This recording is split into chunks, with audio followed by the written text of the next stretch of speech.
Hey guys, so today I kind of wanted to give you a little bit of an overview of the Americans with Disabilities Act in regards to service dogs.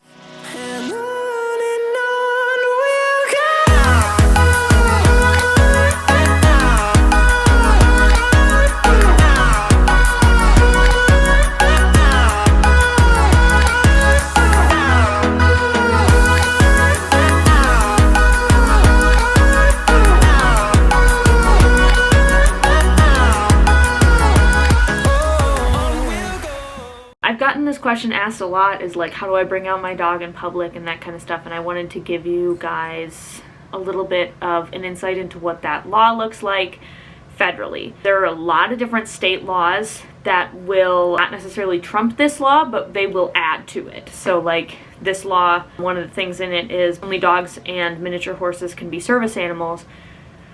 But in some states, different species can be service animals as well. Make sure to check your state's law before you kind of take this as gospel, because, you know, there could be extenuating circumstances there.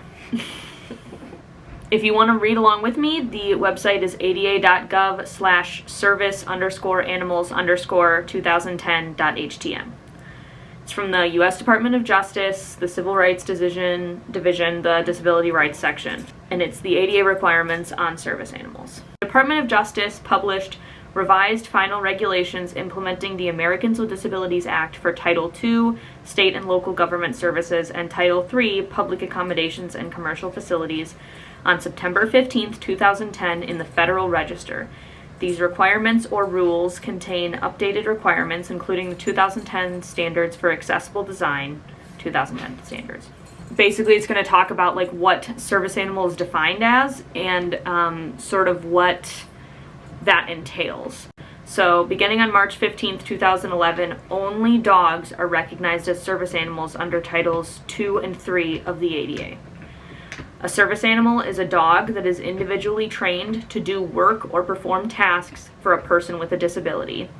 And generally, Title II and III entities must permit service animals to accompany people with disabilities in all areas where members of the public are allowed to go. So to give you guys kind of an idea of what that means, because I know that it's kind of confusing. Basically what that means is that service animals are allowed wherever the public is allowed to go. So McDonald's, a state building. M-I-K, McDonald's. So like a state building or like a restaurant, they're allowed. Universities. So basically think of it this way. If it's not private property, as in it's not someone's home or it's not a private place of business, if the public is allowed to go there, your service dog is allowed to go with you, provided they meet the following What about church?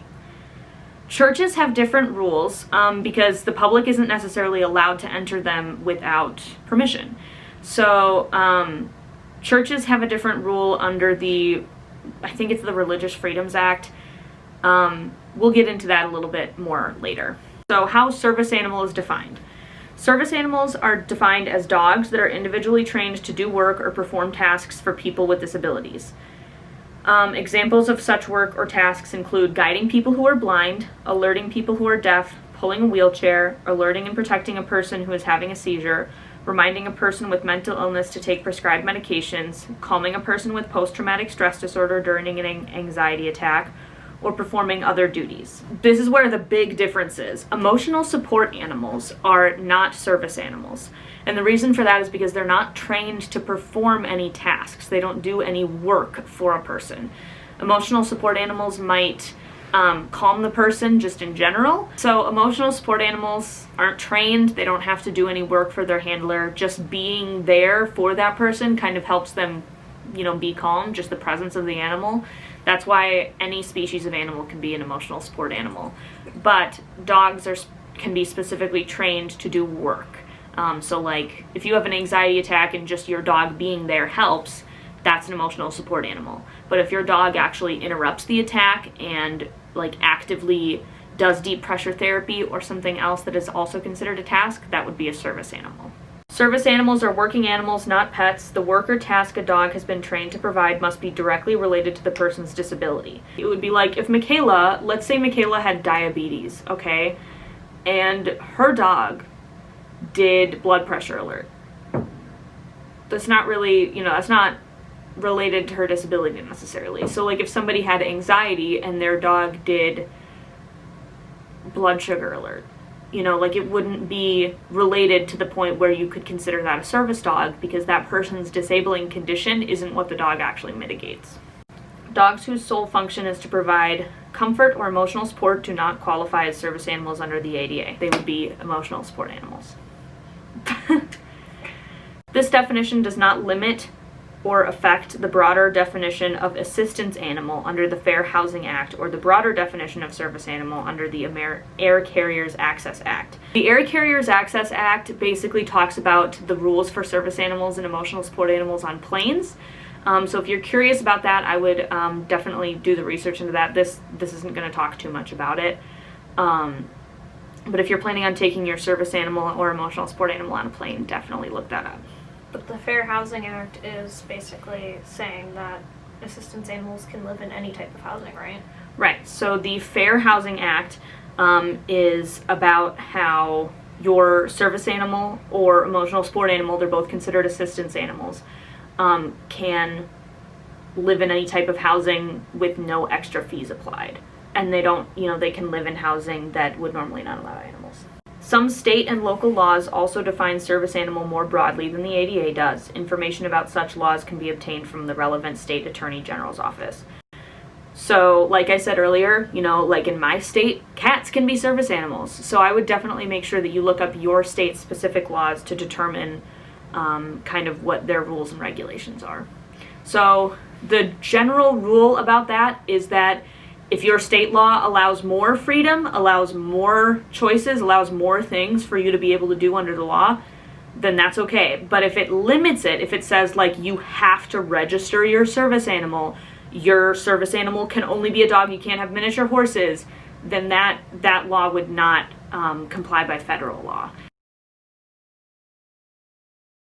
Where service animals are allowed. Under the ADA, state and local governments, businesses, and nonprofit organizations that serve the public generally must allow service animals to accompany people with disabilities in all areas of the facility where the public is allowed to go.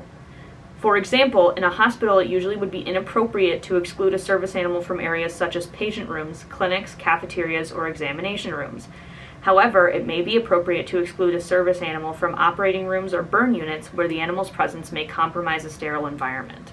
Basically, if your service animal is going to fundamentally alter the function of the place that you are going into, then that's normally where you would consider it not covered. So things like going into the burn unit or operating rooms, that would make that place not sterile, and the main function of those areas is to be sterile. So that would be fundamentally altering the functionality of those locations. Walking into a gas station for a soda, you're not fundamentally... It's not fundamentally... Right, so you're not fundamentally altering that gas station's ability to sell soda and gas. You're not changing that ability. Service animals must be under control. A service animal must be under the control of its handler. Under the ADA, service animals must be harnessed, leashed, or tethered unless the individual's disability prevents using these devices or these devices interfere with the service animal's safe, effective performance of tasks. So an example of when this would be for guide work. So if there's guide leashes out there, but there are some people who use guide work and they have to have their dog off leash because it affects their ability to walk forward. They need to have enough hands to be able to use the handle. Secondly, there are people who are in wheelchairs who can't hold on to the leash while they're pushing their wheelchair. And, there's wheelchair leashes. There's usually options to get around it. However, sometimes it can affect the safety of the dog and the safety of the handler, so you want to be careful with those sorts of things. In that case, the individual must maintain control of the animal through voice, signal, or other effective controls. So something like an e-collar would be an effective control. Inquiries, exclusions, charges, and other specific rules related to service animals. When it is not obvious what service an animal provides, only limited inquiries are allowed. Staff may ask 2 questions. 1, is the dog a service animal required because of a disability? And 2, what work or task has the dog been trained to perform? Staff cannot ask about the person's disability, require medical documentation, require a special identification card or training documentation for the dog, or ask that the dog demonstrate its ability to perform the work or task. So this can be an issue when people go into buildings a lot because people think that you have to have IDs. You don't. And in the FAQ that I'll read in another video talks a lot about how, IDs are not required. People pose as registrations all the time for service animals when in reality that's not a thing. Service dog registries are fake. So, yeah. Allergies and fear of dogs are not valid reasons for denying access or refusing service to people using service animals. When a person who is allergic to dog dander and a person who uses a service animal must spend time in the same room or facility, for example in a school classroom or at a homeless shelter, they should both be accommodated by assigning them, if possible, to different locations within the room or different rooms in the facility. So an example of this is I rode a bus to go see my boyfriend, and there was someone who was afraid of dogs. And basically the bus driver was like, "Well, I'm sorry, I'm not going to move the dog. Like, you just need to chill." And then there was someone else on my second transfer that was allergic to dogs. And in that case, we were both put on separate areas of the bus so that that person didn't have an allergy attack because of my dog. A person with a disability cannot be asked to remove his service animal from the premises unless, number one, the dog is out of control and a handler does not take effective action to control it, or two, the dog is now housebroken. So, a good example of out of control would be barking or lunging at other people's dogs, or lunging at people, barking in general, running around off leash, and not being effectively controlled by the handler, sniffing around on the ground, that kind of stuff. So if your dog is out of control, then it's not a service animal because it is not trained. When there is a legitimate reason to ask that a service animal be removed, staff must offer the person with a disability the opportunity to obtain goods or services without the animal's presence. So if your dog is out of control, they can kick your dog out, but they can't kick you out. So if you go in with a dog that is a service dog, then they can. And the thing is this gets confusing because technically a store can ban you from their premises for any reason. So they can just state another random reason as to why they're banning you, or why they're kicking you out. But they have to offer you the ability to come back without the dog. So let's say that your dog barks at another dog and you're in Walmart, then your dog can be kicked out and you have to go take the dog home, but they can say, come back after you take the dog home and we will still let you purchase your items. We'll hold your items up here and, that kind of stuff. Establishments that sell or prepare food must generally allow service animals in public areas, even if state or local health codes prohibit animals on the premises. So again, that would be like restaurants, different food areas, locations. People with disabilities who use service animals cannot be isolated from other patrons, treated less favorably than other patrons, or charged fees that are not charged to other patrons without animals. In addition, if a business requires a deposit or fee to be paid by patrons with pets, it must waive the charge for service animals. Two big examples. Number one, if you go into a restaurant with your service animal and they try and sit you way in the back, that's not okay. They can't treat you any differently than they would if you didn't have a service animal with you, unless you don't mind sitting in the back. And then number two, another big one would be, let's say you stay at a hotel, they can't charge you a pet fee or a cleaning fee that wouldn't be charged to someone without a service animal. They can't charge you those things. If a business such as a hotel normally charges guests for damage that they cause, a customer with a disability may also be charged for damage caused by himself or his service animal. Staff are not required to provide care for or supervision of a service animal. So you can't ask hotel staff to watch your dog, or ask hotel staff to get a bowl of water for your dog. You can't ask them for those sorts of things. They can offer those things. If you're at a restaurant, when we go to restaurants, they'll ask if Toby wants a bowl of water.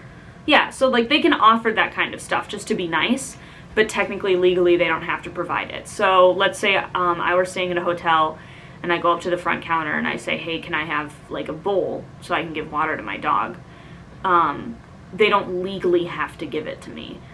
What about at like Disney World where they have the kennels and people walk? That's just them being nice, right? Mm-hmm. So technically Disney World is pretty accessible, at least from what I've read. I have never been there, so don't at me if they're not. Go someday. Yeah, eventually I'll go. But they have kennels prior to most rides, and then they also have different like programs for how you can ride if you have a service animal with you. So you can put your dog in that kennel before you go on a ride. And they don't... someone supervising. Yeah. And they don't have to go on...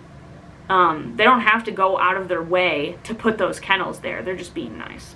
Miniature horses. In addition to the provisions about service dogs, the department's ADA regulations have a separate provision about miniature horses that have been individually trained to do work or perform tasks for people with disabilities.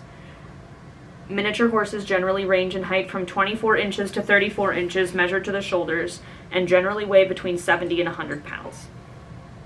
Entities covered by the ADA must modify their policies to permit miniature horses where reasonable. So let's say you need to be able to stay in like a motel and the motel is like really small and like would not actually reasonably fit a miniature horse. At that point, that wouldn't be a reasonable accommodation. If you're trying to pay for like the smallest room. Just a little bit of a disclaimer here. I don't know a ton about miniature horses as service animals in the United States. I have literally never ever seen one in person. I don't even personally know anyone who has one, and I only know of one person on social media who has one. So if you or someone you know is looking into something like that, or you want more information, I would recommend looking at Flirty the Service Horse on Instagram. They are just the only resource that I have for that sort of information, so definitely check them out. Regulations set out 4 assessment factors to assist entities in determining whether miniature horses can be accommodated in their facility. The assessment factors are 1. Whether the miniature horse is housebroken, 2. Whether the miniature horse is under the owner's control, and 3. Whether the facility can accommodate the miniature horse's type, size, and weight, and 4. Whether the miniature horse's presence will not compromise legitimate safety requirements necessary for safe operation of the facility. So things like if you have a miniature horse and you want to go into like a building where there's an elevator and there's a weight requirement and their weight requirement isn't that high and it won't actually like fit the miniature horse, then that's like different. They have to come up with a way to get around that kind of stuff. So if you have any other questions, there's obviously an ADA information line. The number for that is 800-514-0301. You can obviously send them mail. There's different addresses for that. And all their calls are confidential. And the website is www.ada.gov. And if you can, on their homepage, there's a search bar. You can look up service animals, and there should be some information there on that. But yeah, that is basically the main information about service animals from the Americans with Disabilities Act. I hope that was helpful for people who've been asking me about like my dog and how I get him into places with me. It's because he is a service dog. So plot twist! This channel's all about the service dog. Oopsies. Oopsies. So yeah, that's kind of all I had to share with you guys today. I hope that was helpful. Thank you guys so much for watching, and I will see you guys in whatever we make next. Bye.